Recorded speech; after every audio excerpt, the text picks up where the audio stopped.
You're listening to Mad Radio. Mad Radio. Mad Radio. Make a difference.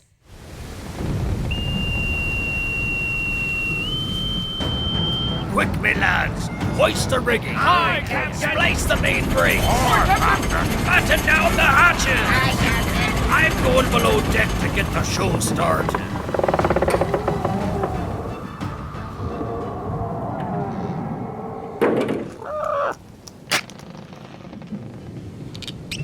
And now, the man who's black and white and red all over because somebody punched him in the nose while he was wearing his clown outfit. It's Mr. Get That Makeup Off Your Face himself, Brandon McCarty. Well, geez, thank you, Petey. Welcome in. Welcome in, all you scallywags, you swashbucklers, landlubbers, hornswogglers, and salty dogs to the Peg Leg Podcast, a show where we delve into the lives of fellow pirates and learn a bit more about the unsung heroes among us all. Arr! This week we travel back to the Events and Facilities Department in order to speak to an individual who is getting their AS in their 50s, get this, while working full-time. That means anyone can do it. Hey, I may go back to work or back to school to do it. I doubt it. She was the co-creator and director of a recovery program for 1st through 6th grade kids for 17 years. Also, for 17 years, she had a successful career at Pacific Bell. I think that was before AT&T. That was the old phone company there. She also had a successful career at Big Valley Grace Church for over 17 years. A lot of 17s here. You know what? Here comes another one. She fearlessly transitioned to MJC in, you guessed it, 2017. She's been faithfully following Christ for over 30 years. She is a mom of 2 beautiful daughters and grandma of 1 beautiful granddaughter. She has survived and is recovering from divorce and bankruptcy.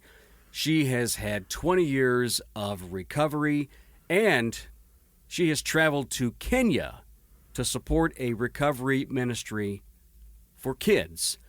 Ladies and gentlemen, please welcome to the poop deck the Events Facilities Specialist, Julie Ayala. I think I said that right.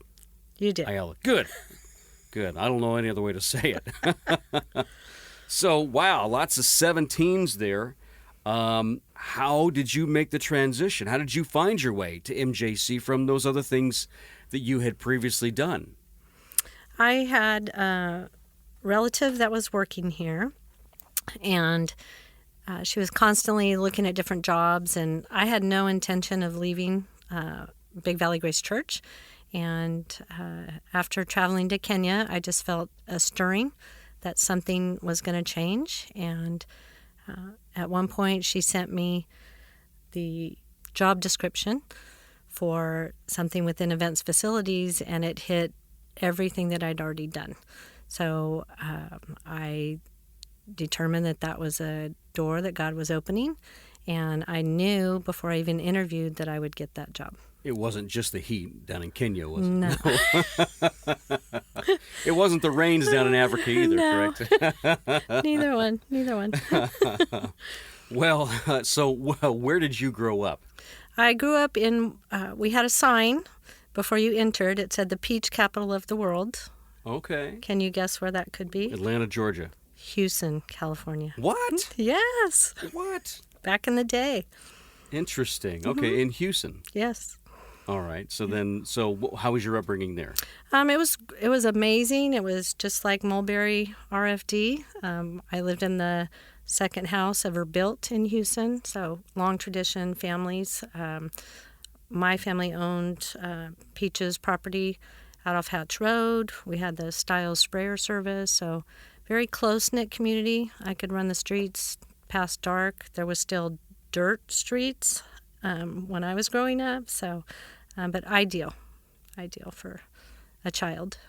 Any sports or anything in high school? Yeah, that really is something that I was good at. My dad had 2 daughters, and so he taught me how to hunt and fish and play sports. So that was the one thing that I was comfortable in because I was good at it. So I leaned heavily into sports. And at one time, I was offered a full ride scholarship to UC Irvine for basketball.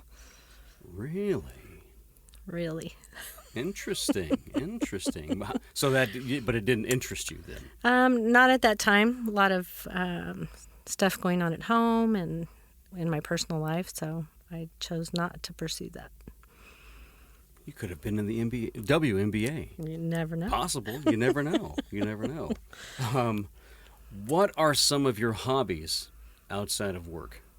Always been active with sports up until I hit my 50s and 60s, so still love going to A's games and love going to movies. And What kind of movies do you enjoy?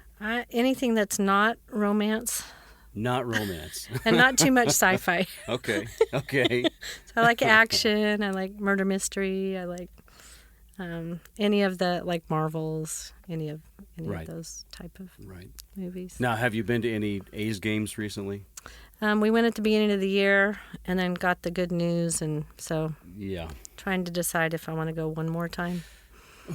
Well, they just got rid of one of their pitchers that I thought was going to stick around for a little bit, but Yeah, I think it was Fuji. it's a hard team to love. I've loved them my whole life as well, but yeah, I don't want to see them move. Hopefully at the 11th hour, something else will happen. Yeah, we for can sure. pray. Yes, we can.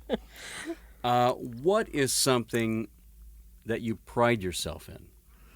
I think I mentioned my dad teaching me things, a hard work ethic, which is really what carried me through a difficult divorce. And so just having that integrity to do a job well, whether anyone's watching, and not being afraid to work hard. My dad was a farmer, so I grew up working in vineyards and almond orchards and picking peaches. And so having that ability within me to know that I can accomplish things.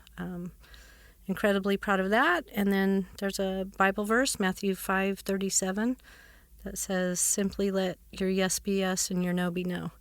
So being able to say something and mean it and follow through with it. Interesting. So there's no wavering. There's no maybes. It's either yes or Try not no. to. With careful consideration. Right. It's not just an automatic yes or no. Right. But if I say I'm going to do something, I try super hard to make sure it happens. Now, are you tired of peaches at this point? No, it happened, as you know, almonds took over. So Okay. peaches aren't grown so much in the valley anymore. So Boy, if I was harvesting those things, I'd probably get tired of. I wouldn't even want to touch one, let alone eat one, I suppose. What motivates you? I guess it's a good or bad thing, but a challenge. Nothing wrong with that. I like don't tell me I can't do something, because I will try. So there's a stubbornness involved in that as well. But it's really just seeing something and achieving it. I get motivated by accomplishing things. You know, there's this series of races called the Spartan races. You have any? You want to go out and do some Spartan races with me? If they're physical, I can't anymore. I'm too old. Oh, I don't want to hear that. That's not an excuse. Jeez. What do you like about the MJC community as a whole? I think the fact that I've only been here a few years in comparison to a lot of people, what I still embrace is the sense of family. My grandmother came here. My dad came here. I have cousins, siblings. My children came here. My colleagues are people that I went to high school with. So I just enjoy the fact that a lot of people that work here grew up in this community, and I enjoy that. Excellent. Where are some of your favorite places to eat? I didn't have to think too long Good. about this because Mexican, anywhere Mexican, yeah. There's nowhere in particular that you like to go to? I get more particular if you're talking about margaritas. Who makes a really good one? I need to know this. I can't do that. I'll No? tell you offline. Okay. Well, dang it. Do you get the Cadillac margarita? I try. I'm kind of at this age. I'm one and done, so I try not to go too big. Right. But I'm all about the flavor and the mix and. Okay. I'm like, you know what? I'm the same way when it comes to old fashions. Mm-hmm. Because they can be made right and they can be made really wrong. Right. So, yeah, I've had some wrong ones. If you will, tell us a funny story or experience, either personally or professionally. Personally, I can think of an odd, funny story, but I moved to the Bay Area for a few years, and I'd come out here to visit family. And one morning I was going back early in the morning, driving down Mays Boulevard, and this will show my age, but I was listening to the radio, and an announcement came on, and they were talking about a fatal accident that occurred, and this particular person had passed away. And they said my name. And I paused, and it was just a Twilight Zone moment of like, okay, I know I'm still here. Is this a predictor? Or, but it was very odd, very strange. Did you sit up and really pay attention or did you pull over to the side of the road? What did you? I mean, what was your thinking?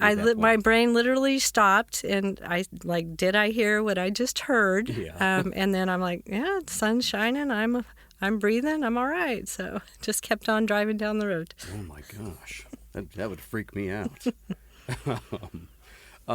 Who has been your biggest influence, either personally or professionally or both? Professionally, I would have to say Pastor Scott Miller. He was there at a difficult time in my life. He established Celebrate Recovery at Big Valley Grace Church, and recently retired and moved on. But just a key figure in my recovery, someone I could talk to. He embraced my kids with the difficulty of what our family was going through. He embodies the word grace. I never felt judged, and he's a phone call away to this day. So that I appreciate. And then back to my dad. He was my Superman when I was growing up, and passed away at a young age. He was only 57, so I didn't have him for too long, but he instilled in me, if I was a man, I would say he made me the man that I am today. Right. Well, he made you the woman that you are Exactly. Right. Excellent. If you had a free plane ticket to anywhere in the world, where would you go and why? I would go back to Italy.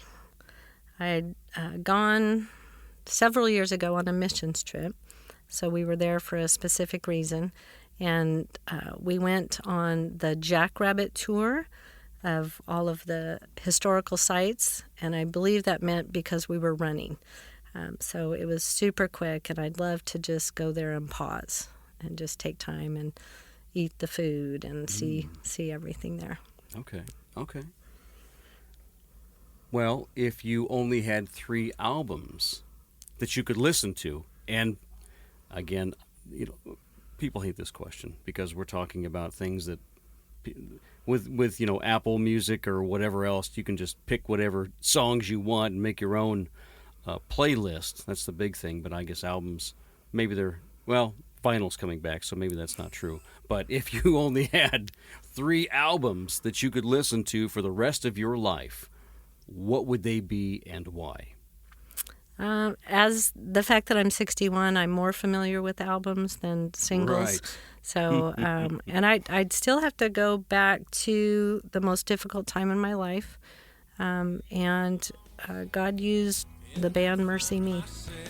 They would come here and tour every year, and every year there was a song or two that God used to heal whatever I was struggling with. So all 3 of my albums would be Mercy Me, All 3? Mercy Me, Mercy Me. Really? Okay. And All 3 different albums, though. Different albums, yes. And then I think beyond that it would be too hard to narrow it down if I were to try to pick 3. Okay. So All right. How many albums do they have? I don't Quite a few. know. Hopefully it's more than 3. Yeah, for sure. They Oh.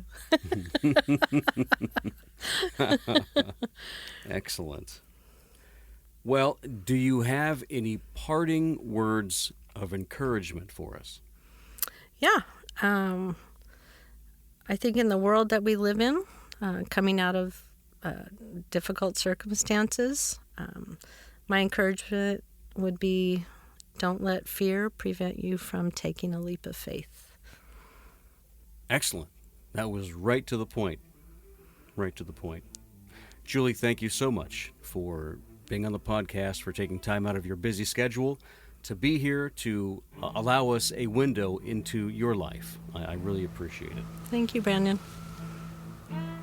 Well, the winds are picking up and the barnacles are collecting on the bow. Time for us to set sail, me hearties. This episode was brought to you by the Father, Son, and Holy Ghost. Oh, yes.